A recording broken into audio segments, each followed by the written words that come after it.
esse medo, né? O próprio Boto, ele fala um pouquinho, né, sobre isso, trazer o Boto aí para nossa resenha, né? Ele coloca aqui, né? Boto diz que cartão no lado do Plata não repara o Flamengo 100% e cita, né? Muito preocupado com o jogo da volta. Dirigente usa Maracanã em argumento, né? Se na nossa casa um árbitro consegue nos fazer aquilo, imagina fora de casa, né? Então, é um jogo, né, que todo mundo está temeroso. Daí o Boto, de forma acertada, meteu uma pressão na arbitragem, né? Para tentar diminuir os erros, entre aspas, no confronto da volta. Peraí. Não esqueça de deixar o like, se inscrever, compartilhar e hype também os nossos vídeos. É muito importante para o nosso crescimento. Esse medo, né? O próprio Boto, ele fala um pouquinho, né, sobre isso, trazer o Boto aí para nossa resenha, né? Ele coloca aqui, né? Boto diz que cartão no lado do Plata não repara o Flamengo 100% e cita, né? Muito preocupado com o jogo da volta. Dirigente usa Maracanã em argumento, né? Se na nossa casa um árbitro consegue nos fazer aquilo, imagina fora de casa, né? Então, é um jogo, né, que todo mundo está temeroso. Daí o Boto, de forma acertada, meteu uma pressão na arbitragem, né? Para tentar diminuir os erros, entre aspas, no confronto da volta. No confronto da volta. Coloca uma pressão na arbitragem. A arbitragem já, né, selecionada aí para apitar o jogo entre Flamengo e Estudiantes. Né? O árbitro escolhido é o Piero Masi. Os seus auxiliares em campo serão Cláudio Urratia e José Retamael, enquanto o VAR será José Cabeiro, todos do Chile. Então, o quarteto de arbitragem, né, o trio de arbitragem mais o VAR, todos eles são do Chile. Né? Então, a Conmebol, né, já deu uma boa resposta aí em relação ao árbitro colombiano, né, anulando o cartão do Plata. Parece que ele foi ou será excluído do Campeonato Sub-20, né? Muito criticado na imprensa do seu país, na Colômbia, né, o Andrés Rojas, né, e já escolhido um trio mais o VAR, né, chileno, né, para apitar esse jogo entre Flamengo e Estudiantes. Né? Espero, né, que, de certa maneira, o Flamengo, de fato, não seja prejudicado. Né? E vamos trazer aqui até mesmo a nota, né, que a Conmebol soltou aí diante do erro. Né? Por meio deste comunicado, informo que, de acordo com as informações prestadas pela comissão de arbitragem e após a devida análise, a unidade disciplinar informa que a comunicação de medidas disciplinares referentes ao jogador Jordi Plata Jiménez foi modificada. Consequentemente, confirma-se que o referido jogador não está suspenso para a próxima partida oficial de seu clube na Conmebol Libertadores 2025, diz a nota. Né? Então, é uma Conmebol aí que retira, né, o cartão vermelho do Plata, retira o cartão amarelo do Plata, fica só com o cartão amarelo que ele recebeu na partida, entendendo que foi de forma acertada, né, o primeiro amarelo sofrido pelo equatoriano, mas está liberado para o confronto da volta. Jogador importante, jogador de confiança do Felipe Luiz, também é o titular do lado direito. Gosto do Luiz Araújo, mas vejo o Plata, taticamente e tecnicamente, entregando muito mais do que o Luiz.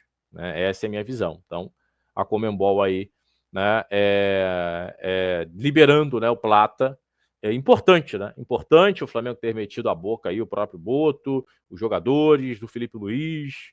A gente não vê isso com frequência, né? Os dirigentes do Flamengo reclamando de arbitragem, uma hora ou outra ali, mas o negócio foi tão escancarado no Maracanã, né? Que o Boto, juntamente com o Felipe Luiz e os jogadores já dentro de campo, né? O próprio Samuel Lino na coletiva ali, na entrevista dentro de campo, no pós-jogo, já falando sobre isso, o próprio Felipe também sendo muito enfático, né, na coletiva pós-jogo, falando sobre esses erros, né? Os erros realmente que mudaram, né, o panorama da partida. Tirando o segundo tempo, que no meu entendimento o Flamengo fez bem abaixo, mas os erros prejudicaram em muito o Flamengo. Volto a dizer, o Flamengo poderia ter saído do Maracanã com 3-0. Um 3-0, cara. Um 3-0. Então, olha o problema, né? Como o Flamengo foi prejudicado no Maracanã. Você sai de um 3-0 para um 2-1. Então, você empurra uma obrigatoriedade no time argentino de fazer um gol somente e levar para os pênaltis. Quando poderia, né, o Flamengo ir para a Argentina com uma vantagem de 3 gols. fazendo com que os caras, se quisessem sobreviver, se quisessem se colocar numa disputa de pênaltis, teriam que fazer 3 gols. Aí fica difícil, né? Então o Flamengo foi muito prejudicado. Não adianta notinha, não adianta excluir, né, o árbitro. Já foi feito o estrago, né? Já foi feito o estrago. Agora é, de certa maneira, o Flamengo se mobilizar para esse confronto, né? Meu parceiro Gabriel Porto, muito bom dia, né? Um grande abraço para você. A pressão está sobre o árbitro e favorece ao Flamengo, enquanto o Maracanã a marcação de falta é sobre o Mengão, que é muito mais técnico e com jogadores habilidosos. É isso, cara. Essa pressão foi muito bem feita, né, pelos dirigentes do Flamengo. E aí esses erros, né, certamente estarão na mira, né, de todo mundo, né?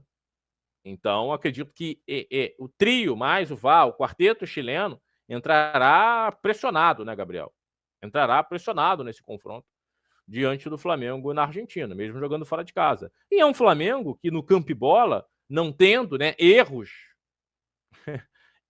na arbitragem, ou erros da arbitragem no confronto, é um Flamengo que vence o Estudiantes fora de casa também, Gabriel. Para mim está muito claro isso. O Flamengo tem uma equipe muito mais qualificada, jogadores extremamente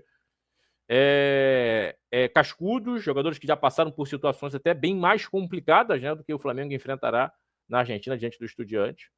É colocar a cabeça no lugar. Parece que os jogadores estão mobilizados, entendendo o que irão encontrar na Argentina, se preparando para um cenário muito complicado, mesmo que isso não se materialize na Argentina, mas estarão com o modo foco lá em cima, lá no teto, como eu gosto de falar. E isso é importante, né? E é jogo de detalhe, jogo grande, jogo de Libertadores, requer erro zero, gabaritar o jogo, no sentido realmente de encontrar as oportunidades, matar e não ceder defensivamente brechas, né, para o adversário furar a defesa do Flamengo. Então é jogo grande você não erra, né? Você tenta zerar, né, qualquer erro coletivo, compactação individual principalmente, mas acredito muito, né, nesse nível de concentração, né, que esses jogadores demonstraram, né, após essa partida, diante de tudo que aconteceu, né, contrário ao Flamengo, né? Foram muitos erros em um jogo só. Muitos erros em um jogo só, no meu entendimento. Meu parceiro Maicon, ele coloca aqui o Maicon César, né? Muito bom dia. Léo, o Flamengo tem que treinar a finalização, aproveitar as chances lá de fazer os gols. Eu concordo contigo, Maicon. É jogo de detalhe. O Pedro perdeu uma oportunidade, né, que não pode perder. Fez um grandíssimo jogo no primeiro tempo, jogou pra caramba, mostrou toda a qualidade, desfilou técnica. O Pedro é sacanagem, joga muito, é impressionante. Gol de centroavante, né? Enfim, muita técnica quando sai fora da área. Agora, não pode desperdiçar até aquele lance que ele dá um traço no goleiro, no zagueiro, né? E poderia ter batido ali enquanto o terceiro gol. Faz o terceiro gol, coloca o Flamengo numa situação assim absurda, primeiro tempo, escangalha, né, a confiança da equipe do Estudiante. E aí voltaria para o segundo tempo muito mais tranquilo, né? E a equipe argentina totalmente abatida psicologicamente, muito mais tentando fechar a casinha no segundo tempo do que tentando se expor, né? Muito mais, porque eles voltaram para o segundo tempo 2-0. Opa, vamos achar um gol para nos recolocar, diminuir, né, a montanha que nós teremos que percorrer no jogo de volta dentro de casa. Se entra com um 3-0, mentalmente para os jogadores do Flamengo e mentalmente para os jogadores do Estudiantes, o segundo tempo seria totalmente adverso. Vamos conter o dano. 3-0 pode virar 4-5, e aí fica muito feio. Tá entendendo o que eu tô querendo dizer? Então, e esse jogo agora na Argentina, né, Michael? É jogo para isso. As oportunidades irão aparecer, você não tem a dúvida. Aí é um Arrascaeta ligado, é um Saúl que tem uma boa bola, né? Principalmente quebrando as linhas, né? Não necessariamente passando pelos pés do Arrascaeta, até porque o Saúl é um segundo volante. Acredito que veremos muito mais os dois volantes muito mais postados, né, do que o Saúl saltando pressão a todo momento. Até porque acredito que inicialmente vai ser uma abafa, aí, uma tentativa de abafa da equipe do Estudiantes. Mas o Flamengo tem totais condições de dar uma resposta no primeiro momento de tentativa de pressão, de subir a marcação da equipe argentina. E aí é isso que você acabou de falar. Aproveitar as chances que o Flamengo irá criar na Argentina. Não tenho dúvida que o Flamengo vai criar. Agora, precisa ser letal, cirúrgico, minucioso, preciso, né, para saltar à frente e aumentar a dificuldade do adversário. É jogo para isso. O Flamengo fazendo um jogo, volto a dizer, consciente, inteligente, como fez contra o Internacional, não tenho medo nenhum. O Flamengo já está na próxima fase da Libertadores. E principalmente com essa pressão que tem que continuar na arbitragem chilena. Até para abrir os olhos de todo mundo, né, para que os erros não aconteçam na Argentina. E que dentro de campo as coisas sejam decididas. Se a equipe argentina for melhor dentro de campo, legal, paciência, a gente vai ficar chateado como torcedor do Flamengo. Mas foi resolvido dentro de campo. Espero que não haja, né, interferência da arbitragem e deixe as coisas serem resolvidas aqui. Se a equipe argentina for melhor, que passe para a próxima fase da Libertadores. Né? Peraí. Não esqueça de deixar o like, se inscrever, compartilhar e hype também os nossos vídeos. É muito importante para o nosso crescimento. Nos ajude a chegar a 14 mil inscritos. Até o próximo vídeo. Tamo junto. Saudações. Até a próxima.